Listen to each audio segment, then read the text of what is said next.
quorum now. We sure do. Shit.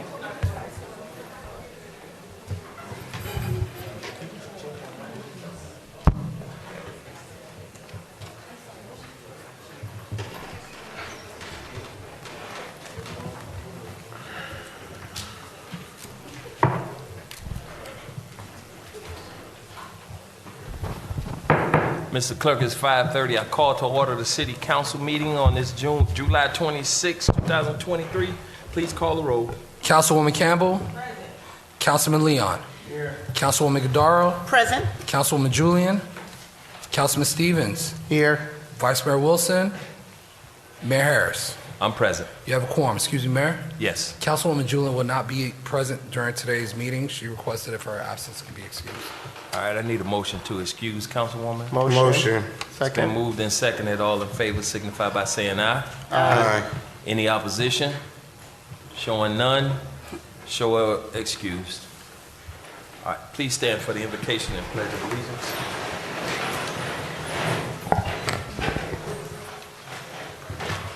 God our Father, we thank you for your grace and mercy towards us. Father, it's in this moment that we ask for your blessings upon this great city that we call Miami Gardens.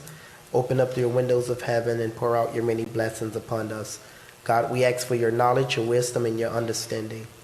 In this moment, God, we say thank you for all the great things that you have done and all the great things that you continue to do for this city that we call home. Father, we pray that you continue to bless us, and we promise to give you all the praise, honor, and glory that your precious Son name deserves. It is in your Son name I do pray. Amen. Amen. I pledge allegiance to the flag of the United States of America and to the republic for which it stands, one nation, under God, indivisible, with liberty and justice for all.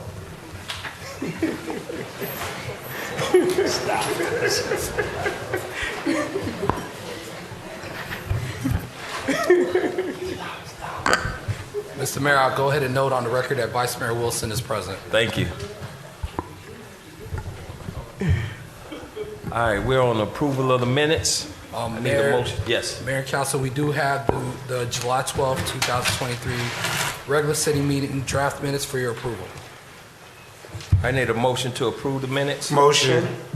It's been moved and seconded. All in favor of approving the minutes signify by saying aye. Aye. Any opposition? Showing none, show the minutes approved. We're on order of business. Are there any items that need to be pulled or added to the consent agenda at this time? Mr. Clerk, I have an item on 11.1. I need to have it withdrawn from the agenda, from the consent agenda. Duly noted. Mr. Mayor, Yes. you were finished, I'm sorry. Yes. Okay.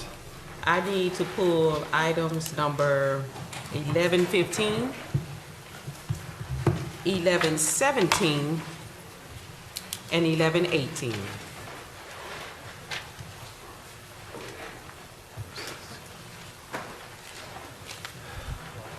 Okay. Are there any other items? Excuse me, Mr. Mayor. Councilwoman, can you repeat it one more time for me, please? I'm 11, sorry. 15, 17, and 18. All right, duly noted.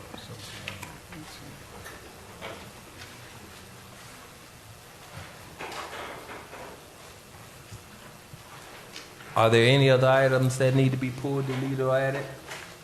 No? Showing none. I need a motion to approve the agenda. Motion. Second. It's been moved and seconded. All in favor signify by saying aye. Aye. Any opposition? Showing none, show the agenda passed. What we on? We're now on to special presentation. Item 6.1, presentation on initial report regarding redistricting the city of Miami Gardens. This is sponsored by the city clerk. Mr. Mayor. Yes, Mr. Clerk.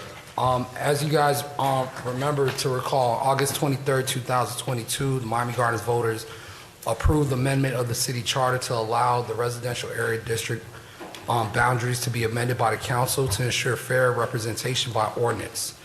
On December 14, 2022, this city council provided direction to me to reach out to get an expert to come in to look at our district, to perform the studies of our district. Tonight, I have Mr. Miguel DeGrande, an attorney from Holland Knight, Miami office.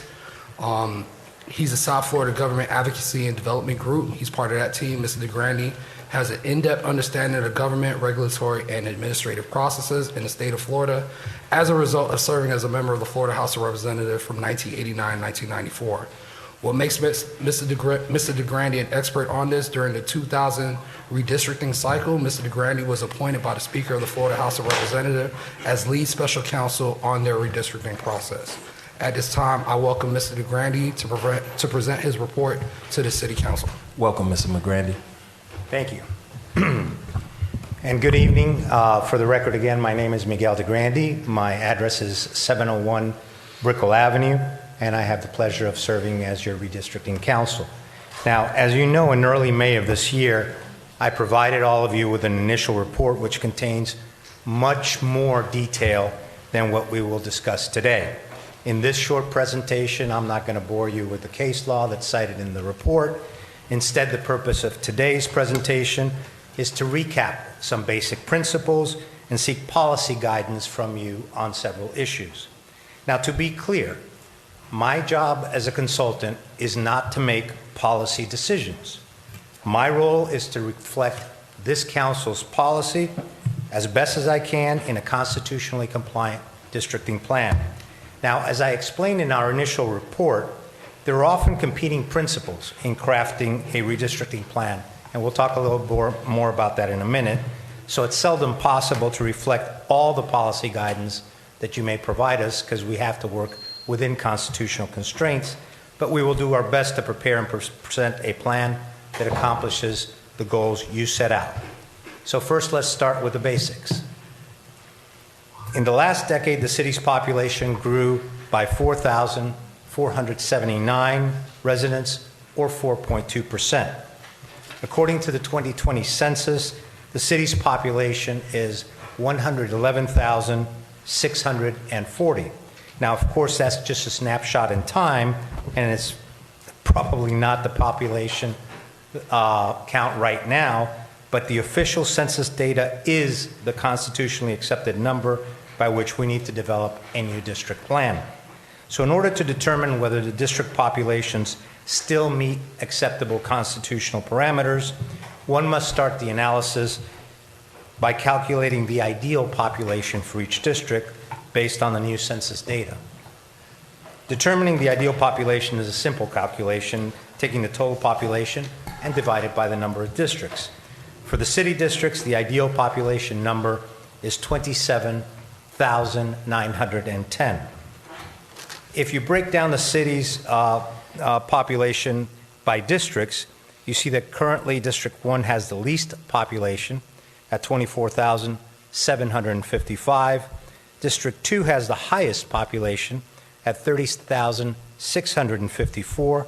District 3's population is 26,834, and District 4's population, 29,397.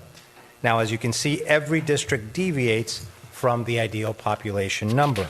The deviation may be lower or higher, as is the case for the current plan, where the most populated district has 2,744 residents over the ideal, and District 1, the lowest, with under 3,155 residents.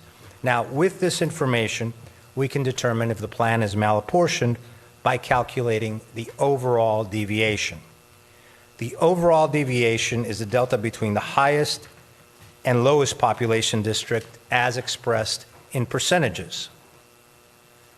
District 2 has a population that is approximately 9.83% over the ideal population.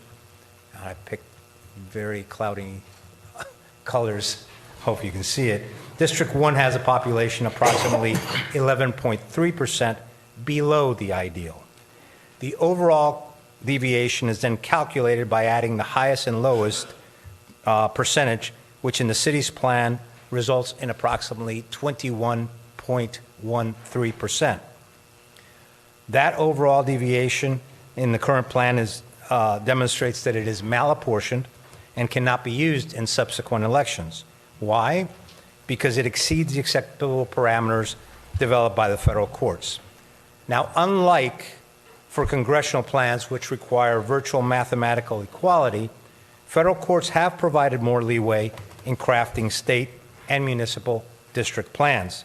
Federal case law informs us that for state and local plans, one has to only achieve what is called substantial equality among the districts. This basically has come to mean that district plans for local governments and state governments may not exceed an overall deviation of 10%.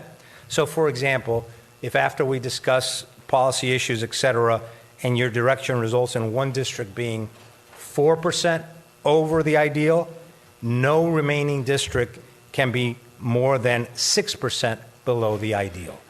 So the challenge is to equalize the population, but also in developing a methodology to ripple that population into the underpopulated districts. Now, I will be looking to the council for policy guidance to determine how that excess population should be redistributed.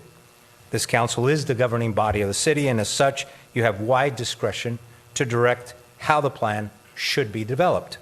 Of course, the council should provide such guidance either by motion or resolution that evidences the will of the majority of the council. So now let's summarize some of the legal principles concerning a redistricting process. The prime directive of any plan, of course, is compliance with the Constitution's 14th Amendment requirement to achieve substantial population equality among districts and compliance with the Voting Rights Act. The Voting Rights Act of 1965 prohibits voting practices or procedures that discriminate on the basis of race, color, or membership in one of the protected language minority groups.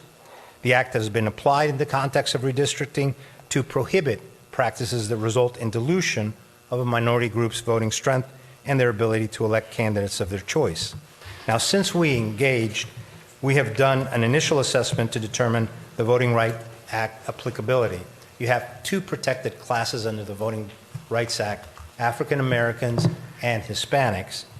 Once we are engaged in drafting a new plan, we'll do a more thorough analysis, but at this time, we frankly don't see any significant voting right issues. But apart from these prime directives, what other considerations are part of the menu for developing a plan that should be used? Well, that leads to a discussion of traditional redistricting principles. I've listed on the screen some of the most commonly utilized criteria, but the Commission can also direct the use of any criteria that furthers a rational or important city interest. For example, do you want me to start from scratch to create a new plan, or just work around the contours of existing districts? Are there specific areas or neighborhoods that you want to keep in the same district? Are there parks or other public facilities that you want to keep either in a district or shift to another district? And of course, I will need your policy guidance as to which district you want me to include the new annex area, since it could fit in two of the districts. Now, keep in mind that this criteria, again, as I said, can sometimes be conflicting and irreconcilable. So we will seek your policy guidance also as to what criteria you wish to prioritize or emphasize. For example, if you want me to emphasize compactness of the districts and make them as compact as possible, it's not going to allow me to maintain the contours of the existing districts because they're not compact. We also need to know whether you wish to achieve mathematical equality or substantial equality of population. That is your choice. Obviously, substantial equality, which allows for up to a 10% overall deviation, provides greater flexibility in developing a plan. However, if you don't expect significant growth in population over the next decade of one district over another, achieving mathematical equality now may result in a plan that is not malapportioned in the next redistricting cycle, thus obviating the need of resources, time, and expense to redraw the plan again 10 years from now. And with that, council members, as I said, it would be a very simple presentation. I've given you a report that it gives you a lot more detail, and I look forward to your discussion, policy guidance, and I'm here to answer any questions you would have. from the dais? I do. Go ahead. Thank you for your report. And this is, Mr. Mayor, this will go to the clerk. I just wanted to make sure, based on our conversation that we had, that we take into consideration everything that is already permitted for that's supposed to be built when we got new residential that's coming into the city.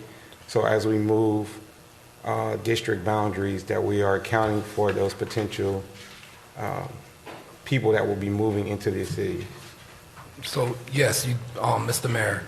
Go ahead.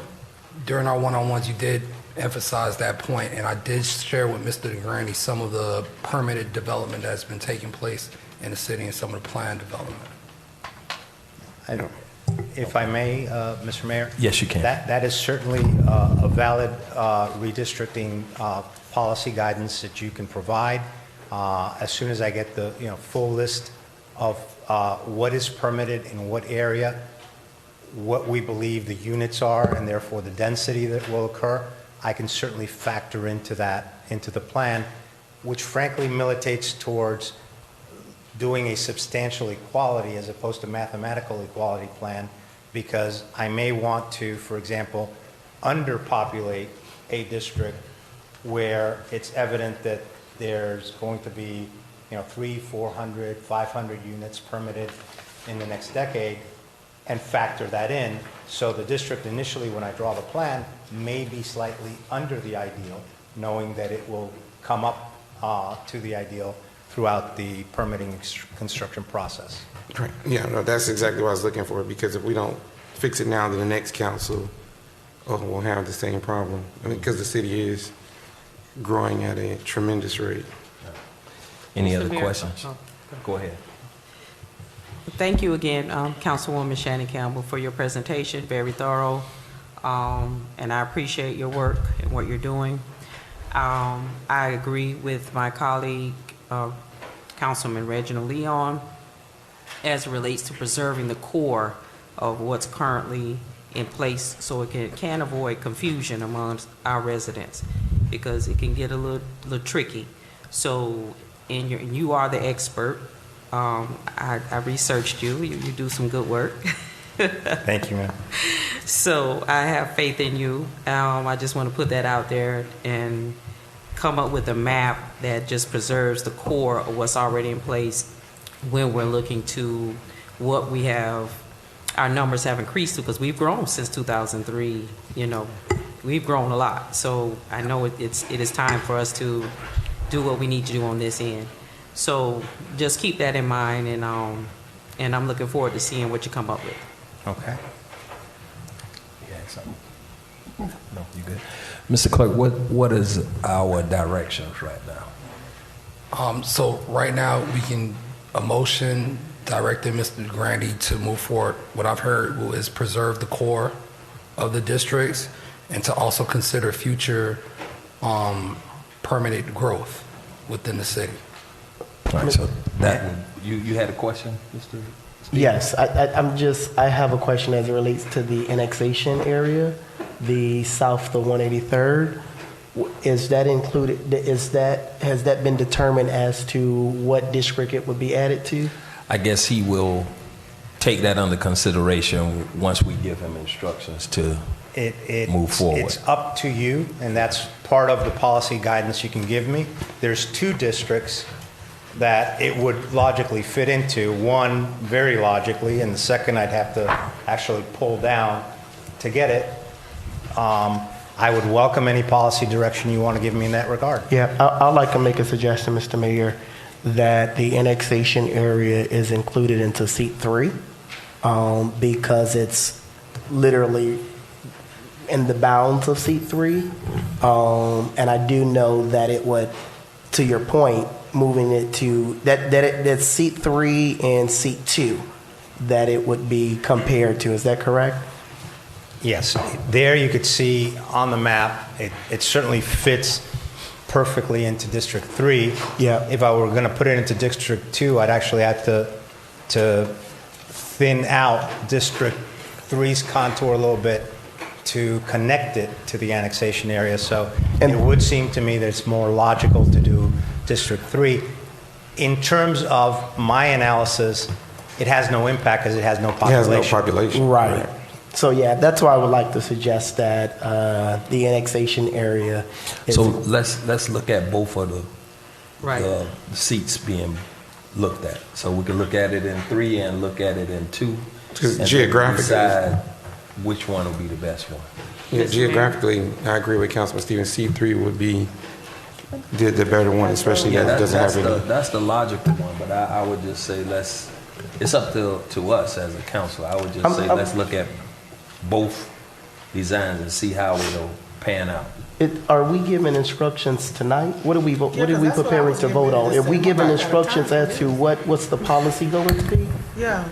Well, yes. It's So- for him to proceed forward. with. Right, so we don't have an opportunity to look at both right now. Is that possible? If you want me to present 2 plans, I can present 2 plans. If you want me just to present one and bring the annexation area into District 3, I can do that too. Mr. How much your Mayor, pleasure? I don't For point of clarity, okay, first of all, can someone tell me where the new annex is located? The new, that we inherited it? 183rd and what again now? It's off of Is that second? where the office is. So it's east of, Okay. yeah, east of Public Northeast House 2nd Avenue all the way to I-95. South of 95. Okay. So thank you for that clarity. So for the purposes of today, once we give you some direction, you've heard a few things, and the clerk is, I guess he's going to restate what we're asking. And once you get that clarity, you will then move forward with composing. And you can very well do 1, 2, 3, 4 maps. And you just need directions from us what to do in that Exactly. light. So I I can would bring you- suggest, yes. Yes. So my point is, Mr. Mayor, if I may, do 2. Let us have some options. Do 2 or 3, and let him compose 2 or 3, and then we come back to the table, look at them, and then we just say, no, we don't want 3. We don't want that second map or the third map. We looking at number, and we vote on which one we like the best. Why just pick one map, and we have no options? I'm just trying to leave the door open. I would say 2, not 2. 3. Oh, I don't I'm think we open. need- That's fine. Yeah, go ahead. So I just want to make sure I understand what's happening here, because I'm a little confused. Tonight, we're giving instructions as to how to move forward with this process. Is that correct? That's That is what you're correct. asking for, correct? That is Right. correct. What is the timeline to get this process done? Because we're on recess for the month of August. We come back in September, and we're now asking for another presentation on what is already being presented to us. Is So I that thought the true? purpose of this conversation. But do we... Wait, hold on, let me hold on. finish, please. Go Wait, ahead. no, hold on 1 second. Hold on. We're not having another Trina. Hold on. Go Yeah, ahead. because, but I had, Hold on, let me. Let him because, finish. no, but he interrupted me. Let him finish. All right. Go ahead. We're getting to give you instructions as to how to move forward with this process. Yes. Tonight. Give me policy guidelines. and then Correct. I go and develop the plan or 2 plans for your consideration. And then that will come back to us to vote on. Those will come back to you. I'll be here in the podium. I'll walk you through the 2 alternatives, why I did what I did in Correct. each alternative, and leave it up to you to determine which one you prefer. And then And we'll Mr. choose. Thank- Right, 'cause then Mr. Clerk, Mr. Mayor- what So as Attorney DeGrani stated, we need to get this completed prior to our next general elections. In speaking with the supervisor of elections, what the Miami-Dade County is going through right now is re-precincting of all their election areas. Ideally, they asked for us to get this completed before the end of the year, prior to our qualifying period. Our qualifying period for the next election is in May. So ideally, I would recommend us to have our plans set by December, because what happens is now Miami Gardens has to do its own re-precincting, and by us doing our own re-precincting, we also have to notify those voters, those registered voters that are affected on their new precincting areas. So ideally, my recommendation would to get this completed before the year is over. Thank you.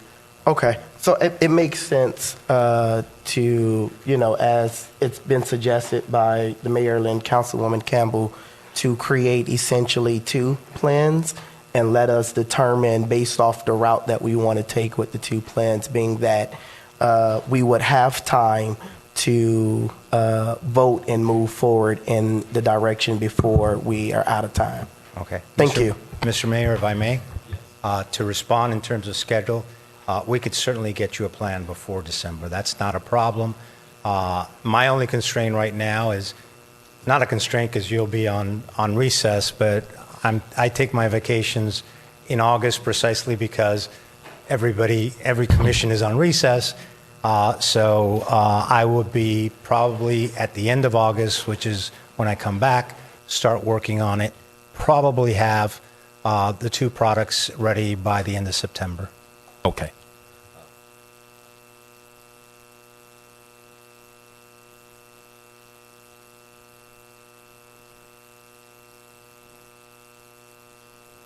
Viable options to really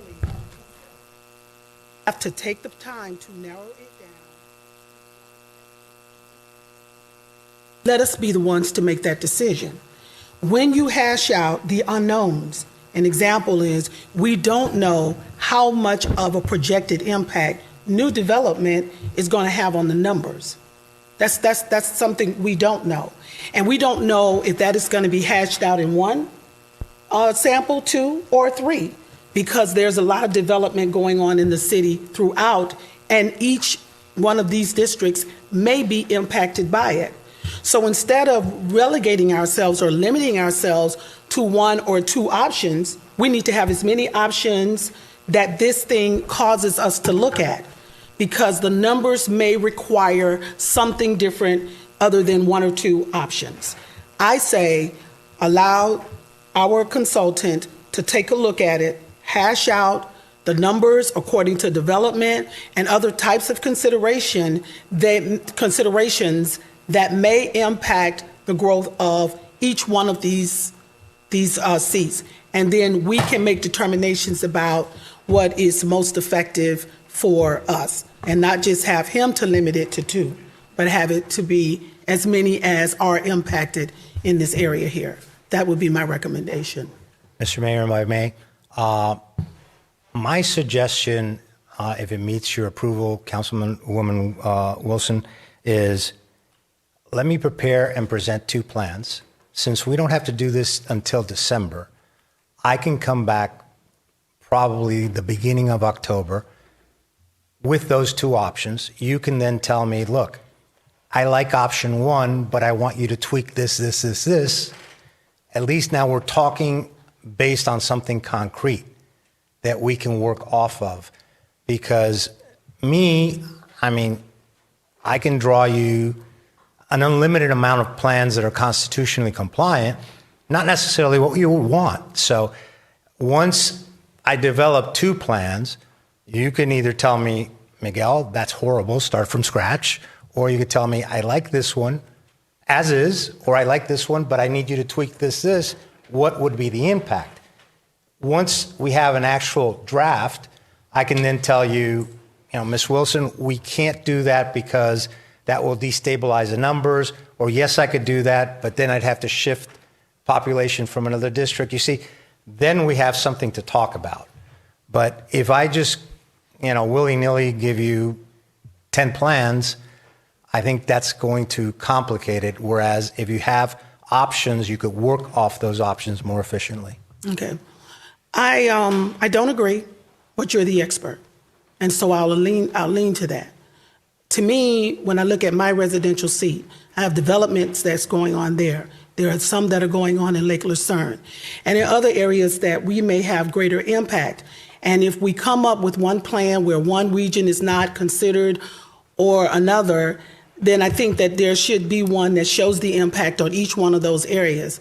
But I'm not the expert. You are. And so if you think that two plans works better for you, then we can start there. I'll acquiesce on that. Yeah, and as I said, the two plans doesn't mean that you can accept one or the other as is. We would have time for you to say, make these changes, come back to us, Say, for example, if we do the first presentation early October, come back to us at the end of October, Miguel, with a plan that accomplishes these tweaks that we want to see. That, I think, becomes a more efficient process, because if I give you 10, I could tell you based on past experience what will happen. Ms. Campbell will like option 1, Mr. Stevens will like option 2, Mr. Leon will like option 3, and we will never coalesce on a plan. So with limited options and the ability for you to direct me to change it, becomes a more efficient process. Councilwoman Campbell? Yes, I just want to follow up. Basically, once you create the plans, this body will have to do a motion. Say if you present 2, any one of us could say, I want to do a motion to accept Plan 1. We vote. If it goes. If it don't, we're done. Is that accurate? That is accurate. And you could also, instead of making a motion saying I'm picking Plan 1, I'm picking Plan 1 subject to the following amendments. So it would not be a final plan. I would have to come back to you and make those amendments. Okay, thank you for the clarity. So, Mr. Clerk, how should this motion read? All right, so based on a conversation I heard, the motion should be as follows. A motion directing Attorney Miguel DeGrande to develop 2 plans. Both plans to consider preserving the core of the districts, consider future development, and also 1 plan to show the annexation of Seat 3 with District 3, the annexation with Seat 3 or the annexation with Seat 2. Ladies and gentlemen, that's the motion that's on the table right Second. We need somebody to move it. now. I need somebody to move it. I make a motion All right. with said items. Second. So it's been moved and seconded. Voice vote or Voice for the sign. all in favor signify by saying aye. Aye. Any opposition? Showing no opposition, Motion passes 6-0. motion passes. Thank you, Mr. Mayor, and you. I will see you probably late September or early October. Thank you. Take care. Enjoy your time off. Thank you. You too. All right, Mr. Mayor, we're now on to public comments. Mr. Clerk, do you have any written communication? No written communication. We do have a pre-registered public comment from Lynette Jones. Would you like to read that into the record? No, she pre-registered. You might have the yellow card already with you. Okay. I have 2 cards in front of me from Abini.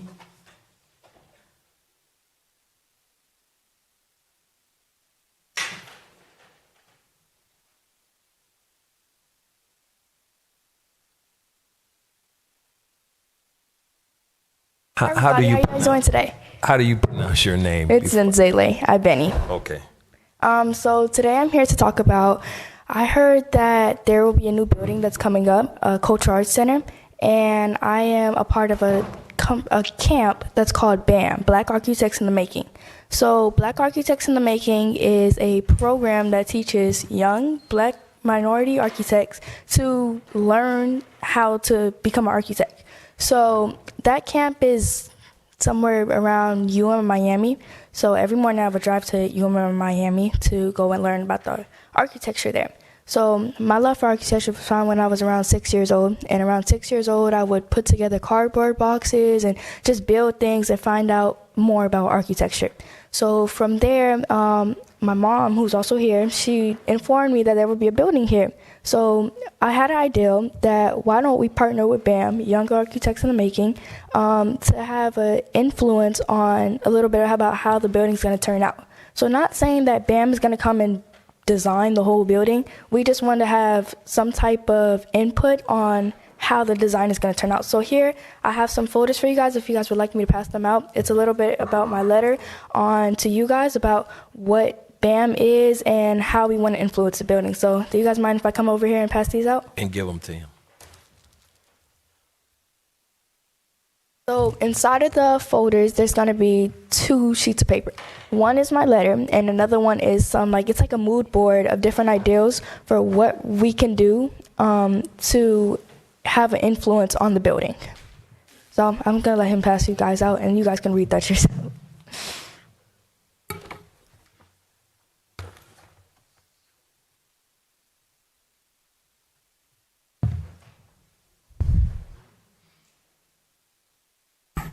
Did you include your contact information in here? Yes, I think at the bottom. Is it in this letter? I'm sorry? Yes, I did send an email. All right, we're gonna get in contact with you, okay? All right, thank you. All right, thank you. John Ziegler.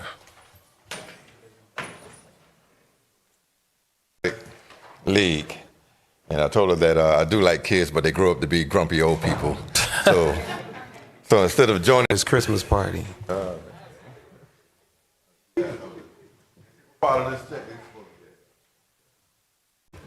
Kevin Yerby, I need to see you after the council meeting. Facilities, provided for adoption and representation, repealing all ordinances in conflict, providing severability clause, providing for including the code, providing for an effective date. Councilwoman Campbell. Yes. Mayor Harris. I vote yes. Motion passes 6-0. We're now on to the consent agenda. Independence Day Amateur Soccer Tournament, authorizing in-kind support for the event in an amount not to exceed $2,222 from the general fund to cover costs associated with staffing, allocating funds from Vice Mayor Wilson's special events account in an amount of $5,000, providing for instructions to the city manager, providing for adoption representation, providing for an effective date, and this is sponsored by Vice Mayor Katrina Wilson. Item 11.4, a resolution of the City Council, City of Miami Gardens, Florida, requesting approval of the service agreement attached here to is Exhibit A with the OASIS at Miami Gardens for the implementation of a small business assistance program, ER1 Bulls Alumni Picnic. Authorizing the use of the showmobile in kind on Saturday, August 5th, 2023, providing for adoption. This is sponsored by Councilwoman Shannon Campbell. Item 11.8, a resolution of the City Council, City of Miami Gardens, Florida, allocating funds to various community organizations from Councilwoman to support the Robert Sharp Tower Senate Social Club East and West Building, providing for adoption representation, providing for an effective date, and this is sponsored by Councilman Reggie Leon. Item 11. For Councilman Reggie Leon's Public Affairs Special Events account to support Shakiva's Sickle Cell Anemia Foundation Incorporated inaugural kickoff. Item 11.12, resolution of the City Council, City of Miami Gardens, Florida, allocating funds for Councilwoman Linda Julian's Public Affairs Special Events account in an amount not to exceed $100 for waiving rental fees and service charges in an amount of $1,494 for the use of the Bunch Park Recreational Complex and paying a special events public affairs account in an amount not to exceed $594 in support of Generational Cures partnership with Councilman Steve. 5 years to Dell Financial Services for the purchase of Pivot 3 computing and storage hardware and software from Affinitech Inc. to be used today, and this is sponsored by City Manager. Item 11.20, resolution of City Council, City of Miami Gardens, Florida, authorize the city to accept that certain grant award from the Children's Trust Grant in an amount of $650,000 for grades K through 8 at 4 community centers. Authorize the city manager to take any and all steps necessary to accept grant funds and annual Florida, adopting a proposed millage rate to be levied for fiscal year 2023-2024 for the operating purposes, establishing the debt service millage rate approved by the legislature in April 2014, setting the date, time, and place of public hearings to consider the proposed millage rate, debt service millage rate, and tentative budget, provided for direction to the city manager, provided for an effective date, and this is sponsored by the city manager. Item 11.22, a resolution of the City Council, City of Miami Gardens, Florida, authorizes the city manager and city clerk to execute and attest respectively that certain interlocal agreement with Miami-Dade County to reestablish distribution of proceeds of the 60-cent local option gas tax for the 30-year period from January 1, 2024 through December 31st, 2053. Attached here to is Exhibit A, providing for documentation, providing for an effective date. This is sponsored by the city manager. Item 11.23, a resolution of the City Council, City of Miami Gardens, Florida, canceling the November 22, 2023 and December 27, 2023 City Council meeting, providing for adoption representation, providing for an effective date. This is sponsored by the city clerk, and that's your consent agenda. You need some water? Good job. Good job, Mr. Clerk. I need a motion on the consent agenda. Motion. It's been moved and seconded. All in favor signify by saying aye. Aye. Any opposition? Showing none, show the consent agenda pass. All right, we're now on to item 11.15, a resolution of the City Council, City of Miami Gardens, Florida, to purchase and install Stop the Bleed kits and its monitoring services at all city parks and facilities, providing for instructions to the city manager, providing for adoption representation, providing for an effective date. This is sponsored by Councilman Robert Stevens III. This was pulled by Councilwoman Campbell. Councilwoman Campbell? Yes, I had a few questions here. Okay, the first one. All right. The fiscal impact, it says to be determined by the city manager. So my question is is there a cost for the bleeding control kits? Who are you? Mr. Sending this- Stevens, I'm sorry. Mr. Through the Stevens mayor, or the city Mr. manager? Stevens, because this was his item, so I That's correct, Mr. Mayor. Yes. So there's a potential cost, and the reason why I identified as a potential cost because there's grant funds that can be secured to purchase the Stop the Bleed kits that I'm currently working to secure. Okay. My concern with the cost factor is if we had an idea, if you had potentially had a cost, if we would have had an idea of what they would cost. Because my second question is where would the funds come from? You mentioned a grant. Are we secured? We've secured the grant, or it can potentially be covered by a grant, but the cost will come from the general fund to purchase the Stop the Bleed kits to be installed at every park and city facility. And do you have the potential cost? No, I don't a dollar have a cost amount at the moment. This is directing the city manager to purchase the kits. Oh. Wait a minute. Hold on. You say this item is directing the manager to purchase the kits, but if he don't know what they cost, right? So that's why he's going to go out and he would go out and explore the cost to purchase the kits to install at all of our parks and city facilities. Okay, you've answered that question. In the staff summary, I highlighted this sentence. It says, bleeding control kits are designed to provide essential equipment that empowers the general public to act as immediate responders in stopping life-threatening bleeding. So when we think about, I guess, are you referring to the public? Like say myself, I could be at the park and an emergency happens, someone's bleeding. I could potentially use something from this kit to stop that bleeding. Is that correct? That is correct. What's in the kit? The Stop the Bleed kit is essentially a first aid kit. However, there's additional equipment to apply pressure to whatever wound that the blood is coming from to stop it, to provide aid before first responders get on the scene. Okay. All right, you answered that question. Thank you. Now, in the second paragraph, it reads this: the bleeding control kits are housed in cabinets affixed to poles, enabling park visitors the ability to call 911 for emergencies, while providing advanced life-saving measures by assessing a bleeding control kit before paramedics arrive. Now, you just stated that the kit is like a first aid kit, so it's equipment in there to stop bleeding. But then this says it's something on a pole that they need to call. So I was confused. That's all I'm saying. Yeah, no, that's the reference to it being a first aid kit was to give you an idea because you asked what was in the kit. Okay. So the reference to the first aid kit. Now, what the actual the first Stop the Bleed kit is essentially a first aid kit that is stored away. What that's accessible by staff or whomever is at that facility that you would be able to have access to should you need the necessities that's inside of the kit to stop the bleeding before the first responders arrive on the scene. Okay. But with this second statement, it's saying it's fixed to a pole, enabling park visitors to call 911. So is it a phone or is it a kit? No, it's a kit. It's a kit. Is a phone in the kit? No, there's no phone in the kit. But this is, I'm not trying to be funny. I'm serious because I'm confused. I just need to understand because whatever's going to keep our residents and our park safe, I'm for it. But I was confused when I read this because in one text it's saying it's a kit and you saying it's like a first aid. It comes with Stop the Bleeding. I get it. Correct. And then here it's saying to call.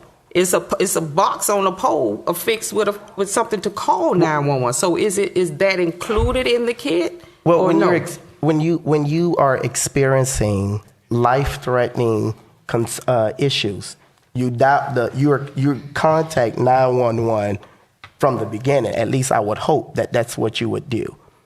This here is to provide the basic necessities that you need to stop the bleeding or to apply pressure to the wound before the first responders get on scene. So to your question, no, it is not a cell phone case where you pick it up to call 911. It is a kit that provides the necessary necessities that you need to aid the wound that the blood is coming from. But the way it reads, I'm not. No, go ahead. If we can get a clarity or maybe take that part out to say, when it's saying calling, because it kind of looks as if it's a call box too. And because the way I read it, I could, it could be my comprehension level, I don't know. But the way I read it, I saw it was a kit. I'm pretty sure, like you said, it has equipment to stop bleeding. I got that. But then when you read further, it says to call 911, and it's connected to the pole. So it could look like, oh, this kit you go to call a number for help. So that's why it can. We don't really know what the fiscal impact is. In other words, if it's got to be affixed to a pole, that they would be able to use some of these kinds of first responder things. You're talking like an AED. It is. I'm sorry. Mr. Mayor, Yes. I move the item. Motion. Second. It's been moved and A resolution of the City Council, City of Miami Gardens, Florida, allocating funds for Councilman Stevens' Special Events Public Affairs account in an amount not to exceed $2,000. Encouraging Dreamers Breaking Barriers, EDBB Inc. is a local, non-for-profit charitable organization. As you read this agenda item, your staff summary lists this as a non-for-profit charity that take young men and women out of the community, mentor them in what I like to identify as an innovative way to groom our young people by a way of a number of things that they provide do projects. For an example, a car wash. They mentor them as to how to run a business and the proceeds. LLC. I just answered that. It's listed as it's identified as a non-for-profit. Correct. Companies are not designated as non-for-profits by the state of Florida. That's a federal designation. That's correct. Florida, you're going to be an LLC. You're going to Distinguishing of the two. I have no further questions. right. I need a motion on this item. Motion. Second. Providing for the adoption of representation, providing for an effective date, and this is sponsored by Councilman Robert Stevens. This was pulled by Councilwoman Campbell. Councilwoman Campbell. To secure funding for the 27th Avenue pedestrian safety infrastructure funding.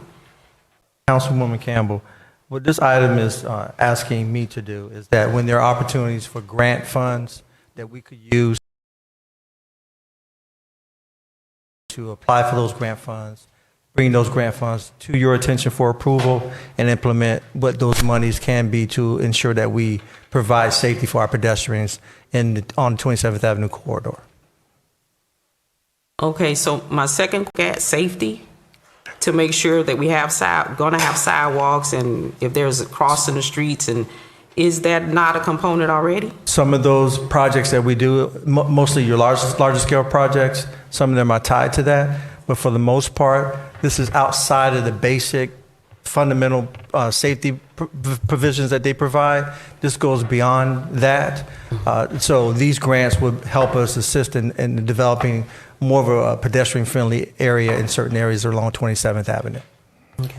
So you in particular, if I may, Mr. Mayor. Go ahead. Councilwoman, if you look at the 35-acre development that we're looking at, some of those funds, if we're able to obtain some of those funds, could be used to assist in that development. Okay. So you're saying the grants will take care of what he's asking to be done? That's here, correct. As long as we it got may assist the development community in providing the projects they need to do in the city, what they're looking to get to approve. Okay, because I saw no fiscal impact. That's why I was concerned if we're going to put you asking for infrastructure funding. I just want to make sure we have the funds to do it. Yeah, the fiscal impact would be the grants that we will receive. Okay. Thank you. That was my only question. I need a motion on this item. Motion. Second. It's been moved and seconded. All in favor signify by saying aye. Aye. Any opposition? Showing no opposition, show the item passes. Motion passes 6-0. We're now on to quasi-judicial zoning hearing and Jennings disclosures.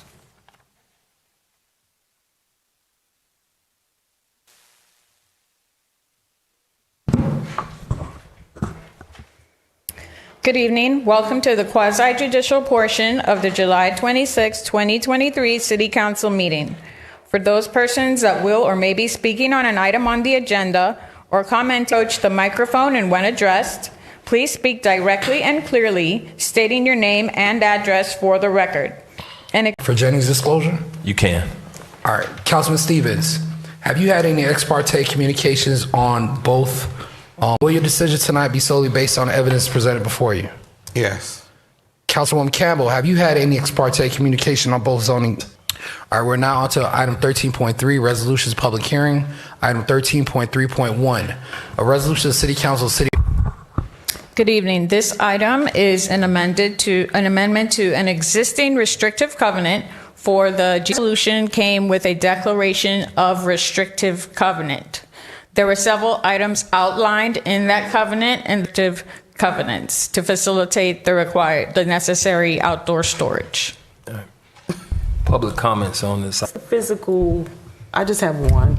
Is this the same property that's right across from? Alcohol beverage as set forth in section 34-147 of the City of Miami Gardens Code of Ordinances, but that certain property located at 1 At 7 p.m. All right, I need a motion to defer. Excuse me. Yes. You said 7:30?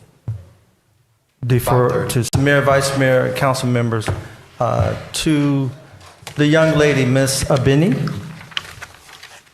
Stevens. I know tomorrow's your birthday, so in the public, I want to go ahead and wish you the happy birthday. I want to wish Councilman Leon happy belated birthday. To give us a great birthday party. A great birthday present from him by not giving us a 4-page. By supporting the Stop the Bleed kids. And then also thanking my colleagues for your support in providing the resources that I believe our community need to create lasting community. Because there's very few cities that you'll be able to do a groundbreaking and a ribbon cutting in the same week. So I just want to correct, yes. State Representative Felicia Robinson and the Advancing of Sickle Cell Advocacy Project, another great non-for-profit organization that's doing work to host the ASAP Day 1-year anniversary awareness celebration at Buccaneer Park. This event will start at 2 p.m. on Sunday, July 30th. This event will start at work for many years in the Miami Gardens community. And then on Monday, July 31st, I'll be hosting the third information session for our City University partnership at the Betty T. Ferguson Record. 2 info sessions, colleagues, and let me tell you, it's just been amazing the amount of residents that have come out to participate, and I look forward to starting classes out of our college class to publicly wish the Councilman Leon a belated birthday. Councilwoman Negadaro. Thank you, Mr. Mayor. We have had a full month in July and will still our city. I would like to congratulate ACE Girls Camp for an amazing summer camp at Betty T. On July 29th, I partnered with Kingdom Keys for their first Union Avenue from 11 a.m. to 5 p.m. On July 29th, I will be hosting special games at Bunch Park from 10 a.m. to 1 p.m.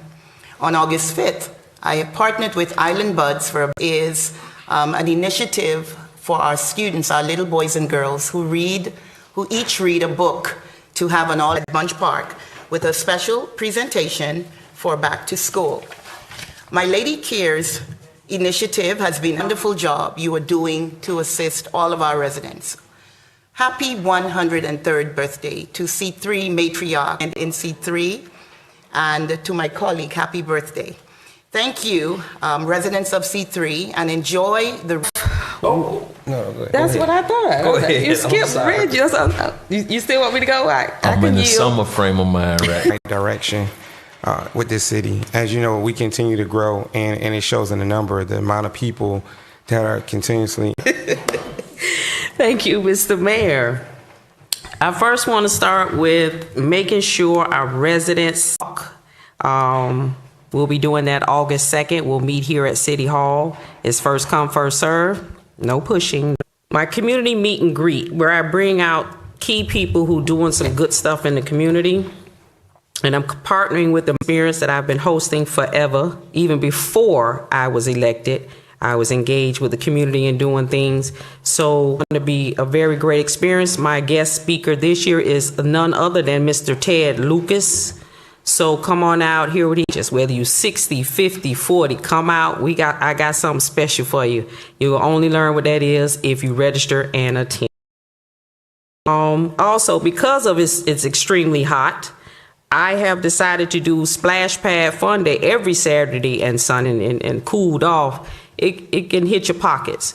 So I'm sponsoring those young people 11 and under to come out, because everyone who truly knows me know I'm an avid reader, passionate about it. It was embedded in me from my parents, because I'm surely going to enjoy mine.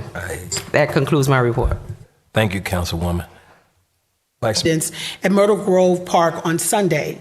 We have Stone Love, which is an international DJ, and he is 30 years. They are very, very excited about having this this Independence tournament. I would encourage all of you to bring your Mr. Frosty will be there with all kind of cooling drinks as well as good food and family. We had a wonderful time last children.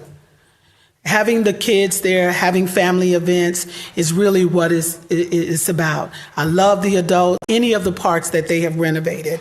It is going to be a state-of-the-art location, and it's going to be a state-of-the-art look. I don't offense, because I tell you, it is looking absolutely beautiful.